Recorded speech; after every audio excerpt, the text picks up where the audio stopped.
Welcome to Barbies and Baby Dolls, where I talk about dolls. Big and small, I love them all. My name's Becca, and let's get this video started. So, today is Friday, February 6th. It is Go Red for Women Day. So, ladies, make sure you have your red on. I have this red shirt on, and I want to show off a few of my ladies up here in the American Girl doll house. I have Addie. She's wearing some red pants and a cute little sweater. And then we have this little girl, Kara. I named her Kara. She's wearing a little red dress with little puppies on it. So a lot of the stuff is Valentine's Day, but it's also Wear Red Day. And then down here I have Summer. She's looking very cute in her little Hello Kitty red dress. And then we have McKenna, who's also wearing a little red jumper, looking very adorable. And then I have my two little itty bitty babies. They are wearing little red dresses also, looking very, very cute. And so the importance of wearing red and talking about this whole campaign is run by the American Heart Association, and it's to get the knowledge out and the importance out for women and heart disease, because 1 in every 5 women is affected with heart disease, and heart disease is the #1 killer in women. It's not, I don't know, it seems like there is definitely lots of research out there, but not as much as you would hope. And when it comes to women and heart health, it's very different, because when say a woman has a heart attack, she may present differently than a man. And then there's also this statistic about on the street, say if somebody went down with like a heart event or something, a heart attack, or their heart like suddenly stopped or whatever, it is known, there are statistics that say that a woman is less likely to receive CPR from a stranger than a man would be. I'm sure there's all sorts of other stuff behind why that is, but I would hope that if anything happened to me on the street, some person would want to help me. And I personally have learned CPR. That's something that as a woman you can learn, and as a man obviously too. But I'm talking about the ladies here. We care about the ladies here. Learn CPR so that you can be that person that helps, say, another woman that has a heart event. And I do have some statistics here I wanted to share with you all. And yes, I wanted to tell you that heart disease is 80% of the cardiac events can be prevented through lifestyle changes. Unfortunately, the heart disease that I have coronary artery disease. It is 100% hereditary. Both my grandfathers on my dad's side died in their 50s of heart disease. My father's older brother has had a quadruple bypass. My father had also had a quadruple bypass. And the whole entire year after he had his quadruple bypass, he had many other issues, but he ended up passing a good year and a half after he had his massive heart attack and a quadruple bypass. He just had some other comorbidities, but basically that massive heart attack kind of started the event of everything that followed. And I just happen to be the unlucky one in my family as of right now that has the coronary artery disease. And even my heart doctor has said that even my male cousins statistically would have a higher rate than, say, myself just being a woman. But unfortunately, like I said, I had to get the crummy genes. And at 40 years old, it was 10 days after my 40th birthday, I had a massive heart attack. They had shown that I had a 95 to 99% blockage in my LAD. And the LAD is the main artery of your heart. It controls the front and the left side of the heart, is the main artery. And that is also called a widowmaker heart attack, because normally when people have those types of heart attacks, it's immediate death most of the time. And there is a 12% survival rate, which freaks the crap out of me to think now, because of course I went down so many rabbit holes after I had my heart attack, and just to see those statistics is very, very scary. And yeah, it's a 12% survival rate if you get immediate attention. So say if I was just randomly on the streets and went down with a heart attack and I didn't get immediate attention, like it could have been obviously catastrophic. Luckily, I was home when I had my heart attack, or I was starting to have symptoms. I ended up having the typical symptoms of, because normally, like for a man, it's like numbness in your left side, chest pains, you feel like you're going to throw up. I was shaking, like I was shaking uncontrollably. Yeah, I felt I was going to throw up. I was having like shooting pains down my left arm. So, yeah, it was a Friday night. And earlier that day, I worked a normal day. I went out for our evening walk and I felt out of breath. But also that time when we were in the middle of COVID. So, everything was freaking me. Everybody's stress levels were off the charts. So, but that night I was lying in bed watching TV, and yeah, I just had all these symptoms. And I was like, you know what? I don't think something's right. So, my husband drove me to the hospital. We were only a mile from the hospital. So, he drove me there. And yeah, I ended up spending, let's see, yeah, Friday night, Saturday, Sunday, until the Monday. So I spent the whole weekend there. The Saturday, they were actually going to wait to do a catheterization. That's when they go up through one of your main arteries to go into your heart to see like what's going on. But because I was young and my family history, they were like, you know what, we're not going to put this off till Monday. So that Saturday, I went in, I had the catheterization. They went in, they had to put a stent in my heart. And you're awake for that whole thing, just so you know. You have to be awake because they have to, you have to be able to vocalize if you're having pains and stuff like that. So it was terrifying, but also kind of amazing because there was like this big screen TV next to me that I got to watch the whole thing. Because basically they went through my femoral artery in my, what is that, like your thigh, upper thigh or whatever.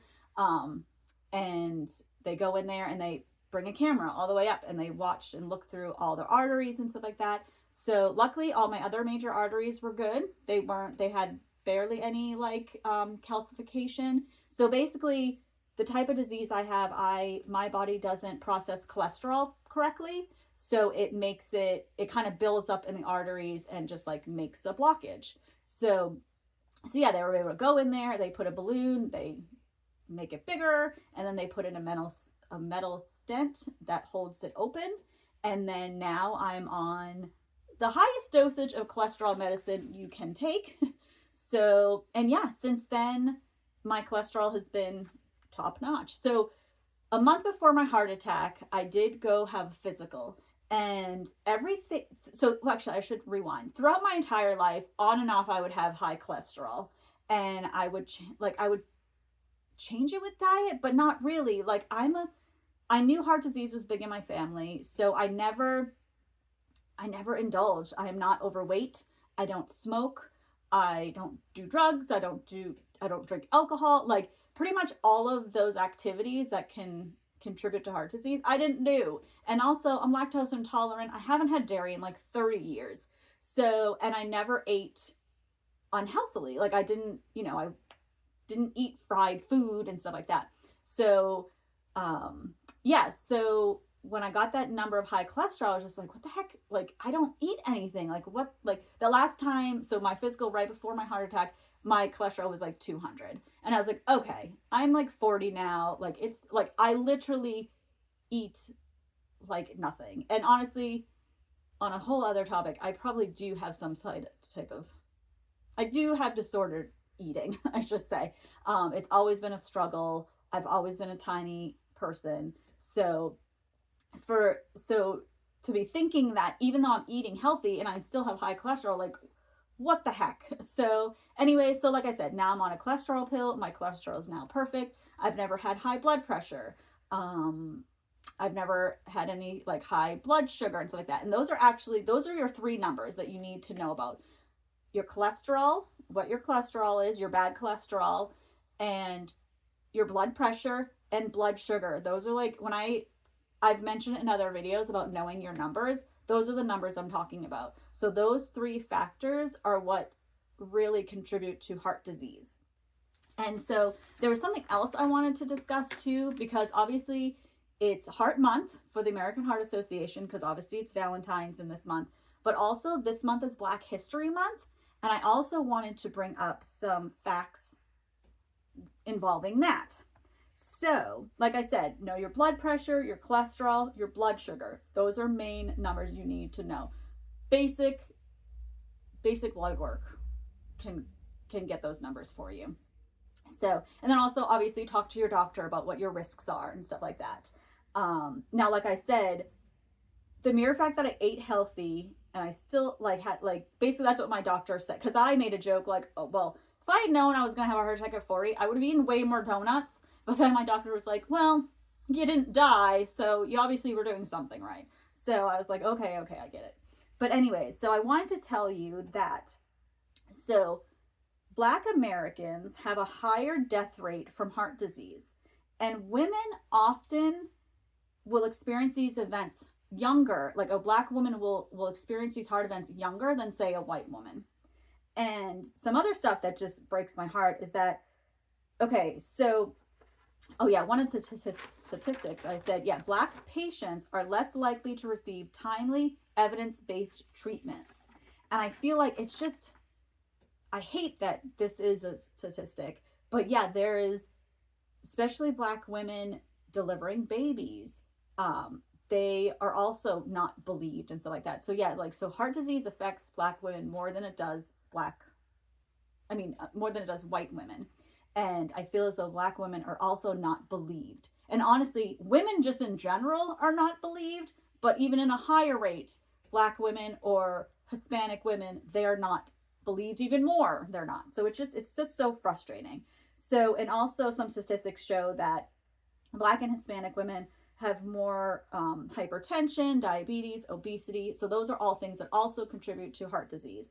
So basically know your numbers and make yourself heard. Now, granted, my heart doctor is a man, but I do have, I've worked with some other women too in the heart doctors and stuff like that. So it is good if you don't feel as though you're being believed by a doctor, whether they're female or male, go to somebody else. Like, make sure that you're being heard about your concerns and such like that. So it's hard to advocate for ourselves, but you just have to be, because like I said, heart disease is the #1 killer. Like, and now granted, I did experience the typical heart attack symptoms, but yeah, sometimes in women, they don't even know. Like, sometimes they just might have an upset stomach for a couple of days or a little twinge here and there. Like, so you just have to be very aware of your body and know, what's going on, and make sure you speak up for yourself. But yeah, I just wanted to come on today, just tell you a little bit about my story and just show off some of my girlies. I definitely will be bombarding you guys with different shorts today, and then this long form video. If you don't feel as though any of my statistics are correct, you are more than free to go look on the American Heart Association website, is where I got this information. And also, just being a heart attack survivor for, we're going on almost 6 years now, I have done my own research. I've been to different heart events, walks, and like seminars and stuff like that. Like, I've made sure that I know as much as I can know, because I'm the type of person that, like, I want to know exactly everything that is happening. So I will research things to the T. And even though it scares the crap out of me, I still wanted to know what my odds were of surviving or this happening again. And honestly, at this point, like, my heart doctor is like, it was probably just going to be a one-time thing, and then you'll be cool as long as you keep up with a healthy diet, exercise, taking my medicines. So it's all really important and really scary stuff.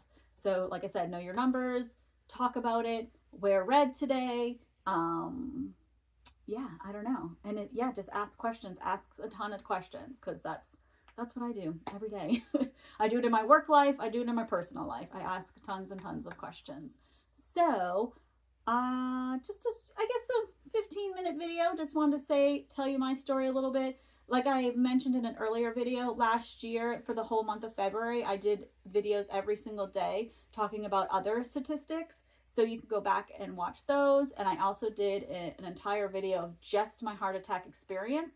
That was like a longer story too, just because, it was the middle of COVID, and it was just, the world was falling apart and all that stuff. So But yeah, you can go back to last year, February's videos and watch all of those. And yeah, make sure you wear your red, know your numbers, and ladies, speak up. Just speak up. That's all you're going to do. And honestly, go for a walk. It's very, very helpful. But I hope you guys all have a great day. Wear your red, stay healthy, and thanks for watching. I'll talk to you all later. Bye.